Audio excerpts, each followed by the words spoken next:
श्री शिवाय नमस्तुभ्यम। गुरु जी पंडित जी प्रदीप मिश्रा जी द्वारा बताया गया बिल्कुल अचूक नया उपाय है। 7 बेलपत्री और 1 लोटा जल वाला उपाय है। बहुत सुंदर सा उपाय है जो गुरु जी ने हाल ही की कथा में बताया, यानी महात्मा शिव महापुराण कथा में गुरु जी ने यह अचूक उपाय बताया और बिल्कुल नया है। आज तक किसी ने नहीं किया इस उपाय को, क्योंकि गुरु जी ने बताया ही आजकल में यह उपाय। वो करेंगे कब? तो कल है जया एकादशी, एकादशी के दिन कर सकते हैं, प्रदोष के दिन कर सकते हैं, शिवरात्रि के दिन कर सकते हैं, सोमवार के दिन कर सकते हैं। चलिए वीडियो शुरुआत करते हैं। स्वागत है मोदी जी ऑफिशियल चैनल पर। अगर आप लोगों ने अभी तक चैनल को सब्सक्राइब नहीं कर रखा है तो प्लीज चैनल को सब्सक्राइब कीजिएगा और कमेंट में श्री शिवाय नमस्तुभ्यम हर हर महादेव अवश्य लिखिएगा।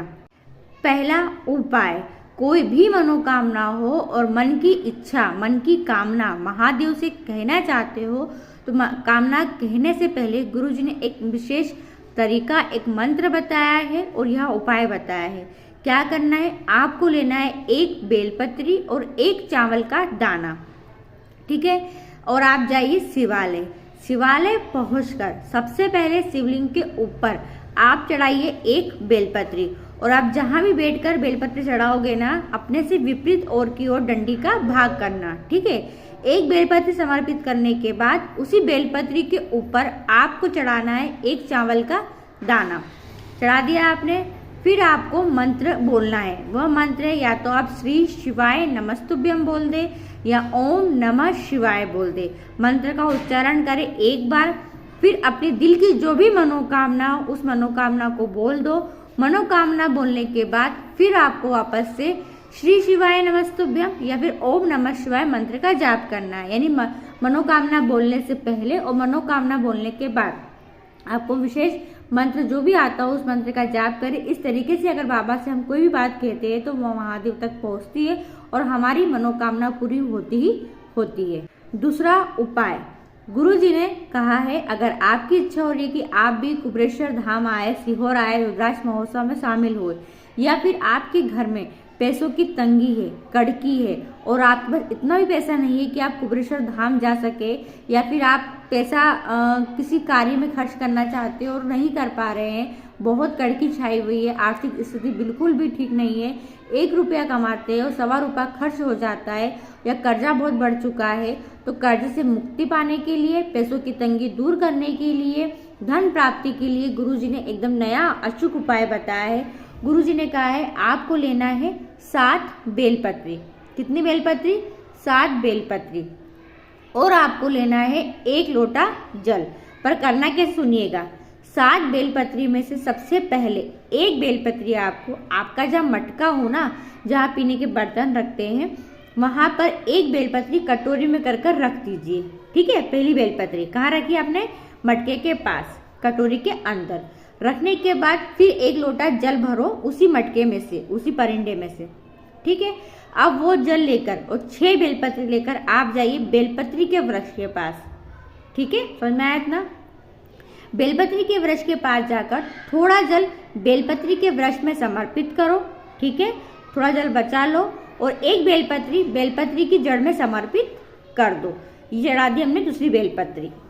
अब बची कितनी हमारे पास? 5 बेलपत्री। इस 5 बेलपत्री को लेकर और जल को लेकर आप जाए शिवालय। शिवालय पहुंचकर आप क्या करेंगे? 5 बेलपत्री में से 1 बेलपत्री महादेव की सबसे छोटी पुत्री माँ अशोक सुंदरी के स्थान पर समर्पित कर दो। समर्पित करने पर डंडी का भाग कहाँ करोगे? तो जलाधारी की ओर करना, जहाँ से जल बह के जाता है। फिर आपको क्या करना है? 1 बेलपत्री जहाँ शिवलिंग रखी रहती है माँ पार्वती के कटी भाग पे समर्पित कर देना है। चौथी बेलपत्री देखिए, 1 बेलपत्री मटके के पास, दूसरी बेलपत्री के वृक्ष में, तीसरी माँ अशोक सुंदरी के स्थान पर, चौथी माँ पार्वती के कटी भाग पर, 5वीं बेलपत्री आपको नंदीश्वर का जो चरण उठा हुआ रहता है वहाँ समर्पित करना है। कर दिया आपने। 6ठी बेलपत्री आपको शिवलिंग के ऊपर समर्पित करना है, ठीक है।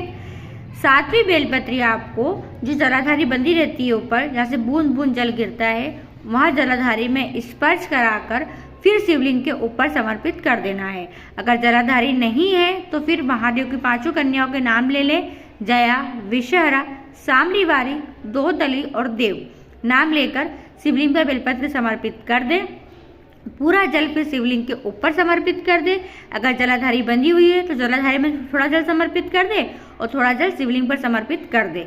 जल समर्पित करने के बाद एक बेलपत्री बाबा से प्राप्त करके लाए जो शिवलिंग पर चढ़ाई थी आपने, और लाकर अपने घर के मंदिर में किसी भी चालीसा में रख दीजिए व्यवस्थित। और फिर देखिए बाबा कितना धन देता है, आप संभाल नहीं पाओगे, कितनी तरक्की उन्नति करने लगोगे। समझ में आ गया होगा आपको 7 जगह कौन कौन सी है। फिर से रिपीट कर देती हूँ। पहली जगह कौन सी है? मटके के पास। दूसरी बेलपत्री के वृक्ष के नीचे। तीसरी नंदीश्वर के चरण पर। चौथी माँ अशोक सुंदरी के स्थान पर। पांचवी जहाँ शिवलिंग रखा रहता है वहां पर। छठी शिवलिंग के ऊपर। सातवीं जलाधारी पर स्पर्श कराकर शिवलिंग के ऊपर, और फिर जल समर्पित कर देना है और एक बेलपत्री को प्राप्त करके घर ले आना है। घर लाकर चालीसा के अंदर रख लेना है। एकदम नया और अचूक उपाय है धन प्राप्ति का, करके देखना। बाबा की कृपा होगी तो आपके पास में इतना पैसा आ जाएगा कि आप कुबेर सीहोर जा सके, या फिर आप अपना जो भी कार्य आप रुका हुआ है पैसों के कारण वह कार्य आपका संपन्न हो जाए। तीसरा उपाय, अगर आपके घर में कोई व्यक्ति बार बार बीमार पड़ता है या एक व्यक्ति अच्छा होता है दूसरा व्यक्ति भी बीमार पड़ जाता है, घर में रौनक नहीं है, चहल पहल नहीं है, घर के अंदर हर व्यक्ति उदास रहता है, घर के अंदर खुशियां नहीं है, मन मुटाव बना रहता है, लड़ाई झगड़े कलेश होता है, पैसों की तंगी चलती है, यानी घर के अंदर खुशहाली का वातावरण नहीं है, माहौल नहीं है, गाली गलौज चलती रहती है, तो कहीं ना कहीं आपके घर में पितृदोष के संकेत है। तो आप यह उपाय अवश्य करना। इस उपाय को आप एकादशी के दिन करके देखिएगा। आप क्या करेंगे, 1 लोटा जल लेके जाना, और वह जल होना चाहिए आपके घर के मटके का ही। और वो मटके का जल कौन सा होना चाहिए? जिस मटके में से आप पानी उपयोग में लेते हैं, पीने के लिए, घर के काम में लेते हैं, मतलब काम मीन्स कि खाना बनाने में, पीने में लेते हैं, उसी मटके में से आपको 1 लोटा जल भरकर लेकर जाना है शिवालय। शिवालय पहुंचकर उस 1 लोटे जल को 5 जगह समर्पित करना है। और 5 जगह कौन कौन सी है?